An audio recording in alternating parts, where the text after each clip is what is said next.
여러분 반갑습니다. 반도체 오빠 차례자입니다. 또 이게 저녁 시간 무렵이 된 것 같아요. 퇴근 시간일 것 같고 참고하시면 될 것 같습니다. 하여튼 시간이 참 빨리 가는 것 같아요. 빨리 가는 것 같고 또 여러분과 함께하는 시간이 늘 즐거운 마음으로 가다 보니까 너무나 좋은 것 같아요. 비록 뭐 주가는 좀 빠진다 하더라도 너무 우려할 건 없은 것 같아요. 이게 좀 오르다 보면은 좀 조정을 받습니다. 조정을 받고 다시 또 다지면서 또 올라가고 그렇더라는 거죠. 좀 약간 마음을 좀 그래요. 좀 단단하게 다져야 돼요. 응? 다져야지. 그렇지 않으면은 여러분들 쉽게 깨집니다. 멘탈이 깨진다는 거죠. 쉽게 깨져요. 그런 분들이 없었으면 좋겠습니다. 요즘 보니까 다양한 이야기들이 많이 들리는데 특히 뭐 나중에 얘기를 하겠지만은 지금 새마을공고 때문에 또 한바탕 또 쇼를 하고 있더라고요. 참 보면 왜 그런지 모르겠어요. 그런 거 보면은 요즘 보니까 국내 증권가에서도 2차 전지 업종이죠. 여기 성장세가 견고하다는 그런 분석을 좀 연이어 내놓고 있더라고요. 특히 북미 시장 중심의 성장세가 뚜렷하다고 하는 것 같은데 하반기에도 2차 전지 관련주가 국내 증시 주도주 역할을 할 것이라고 그렇게 전망들을 하고 있습니다. 대신증권에서 얘기를 하는 것 같습니다. 보고서를 보니까 그 셀에서 소재로 이어지는 수주가 가속화될 것 같다 그럽니다. 이제 셀에서 소재 쪽으로 특히 이제 동박과 분리막의 경우 북미 현지 공급 부족으로 인해서 수주에 기반한 신규 증설이 확대될 거다 그런 이야기도 하고 있는 것 같고요. 이어서 미국의 인플레이션 감축법 그 IRA에 그 관련해서 그 노이즈는 연말까지 지속될 가능성이 높은데 중국 업체들의 북미 시장 진출은 이제 변수가 아닌 이제 상수로 해석해야 한다 그럽니다. 상수 해석해야 한다고 합니다. 한국 배터리 업체는 북미 시장 내 지배력 우위를 유지할 것이라고 전망도 하고 있더라고요. 그리고 한국의 그 배터리 3사의 현재 합산 시가총액은 190조 원 정도 됩니다. 2030년까지 현 시가총액 대비 한 108% 정도의 업사이드가 이제 기대된다. 그러면서 시가총액이 한 400조 원 정도까지 다다를 수 있다고 이제 전망을 하는 것 같아요. 2030년 한국 배터리 3사의 시장 점유율은 30%로 예상되는데 전기차 그 배터리 매출은 158조 원, 세후 순 영업이익은 한 19조 원 정도로 내다보고 있는 거죠. 유한테에서도 그래요. 보고서에 보니까 2차 전지 섹터는 상반기에는 양극재 종목이 주가 급등을 통해서 주도주 역할을 했다고 하죠. 주가 부담과 상반기 내 이제 수주 모멘텀의 부재 그리고 중국 공급망 관련해서 불확실성이 부각되죠. 그래서 5월에는 주가 조정이 이루어졌는데 하반기에도 여전히 양극재 중심의 수주 모멘텀이 강하다 이렇게 강조를 하는 것 같습니다.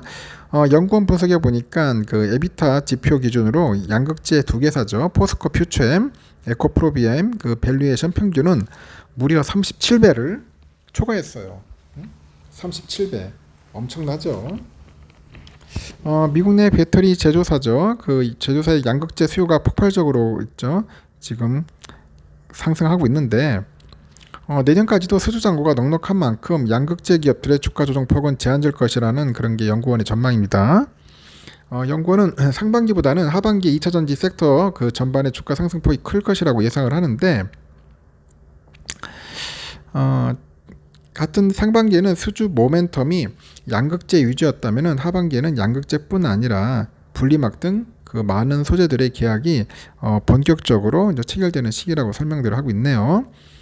그래서 하반기 들어서 2차 전지 종목의 기대 수익률을 부분적으로 하향 조정하는 것이 불가피할 것이다.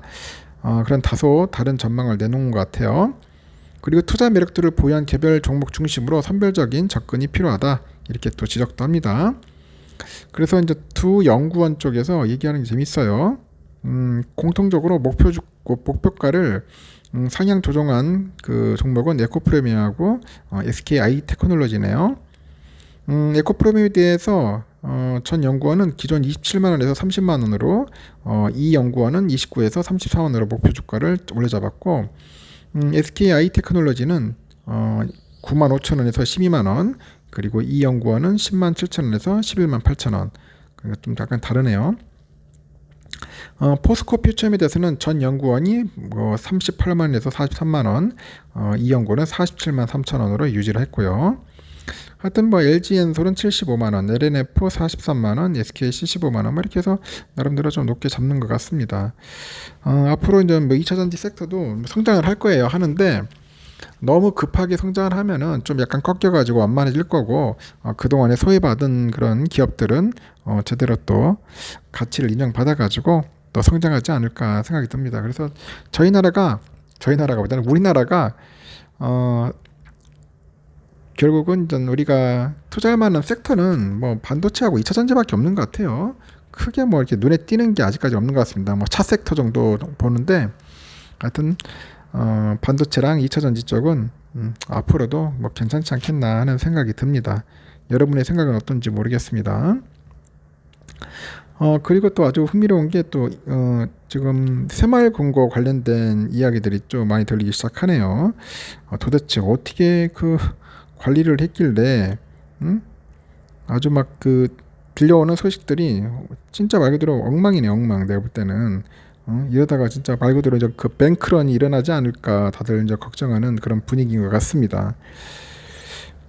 일단 그 새마을금고의 그 연체율 상승이죠. 이게 불안감이 커지다 보니까 이제 정부가 이제 진화에 나섰더라고요. 뭐 행정안전부, 기획재정부, 금융위원회, 금감원, 한국은행 총 뭐 출동했네.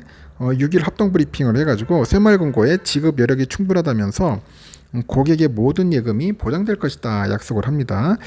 우선 각 금고의 여유 자금을 활용하고 필요할 경우 새마을금고 중앙에 상환 준비금 그리고 대출로 지원하되 유사시에는 정부도 나서겠다 그런 이야기입니다. 이 상환 관리를 위해서 관계기관 합동으로 범정부 위기 대응단도 구성을 했고 중도에 해지한 예적금을 재예치할 경우 비과세 혜택을 유지하고 당초의 약정 이유를 보장하는 방안도 검토 중입니다. 주무부처인 행안부의 그 차관도 새마을금고의 연체율은 충분히 관리가 가능한 수준이다. 금고가 합병되더라도 예금자별 5천만 원 이하 예적금은 새마을금고법에 따라서 예금자 보호가 되고 5천만 원을 초과해도 합병한 금고에서 원금과 이자를 지급한다. 그래서 설명을 합니다. 정부는 지난 4일에도 연체 상위 새마을금고 100개를 집중관리 대상으로 선정을 했고요. 이 중 연체율이 10%가 넘는 30개 금고에 대해서는 특별검사, 나머지 70개의 금고에 대해서는 특별점검을 하겠다고 합니다. 제 생각은 아예 없애버려야 할 것 같아요. 이렇게 부실한 그런 새마을금고는 다 없애버리고 그냥 통폐합시켜야 할 것 같습니다. 너무 우후죽순적으로 지금 난립한 것 같아. 그리고 개판으로 한 것 같습니다. 이게 내가 볼 때는 행안부에서 할 게 아니라 금감원에서 컨트롤 해야 하는데 이러다 보니까 부실도 많이 생기는 것 같고 이러다가 진짜 말 그대로 이제 골로 가는 그런 또 금고도 많이 생길 것 같습니다. 그래서 여러분들도 조심하십시오. 그냥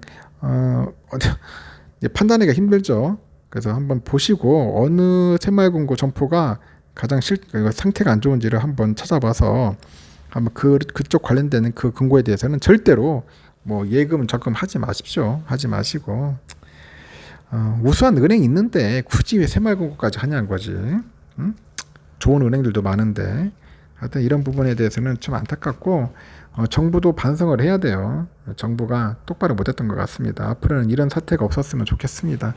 뭐 구체적인 얘기는 여기까지만 하고 얘기는 나중에 뭐 시간 되면은 그때 언급하도록 할게요. 다음 시간에 뵙도록 하겠습니다.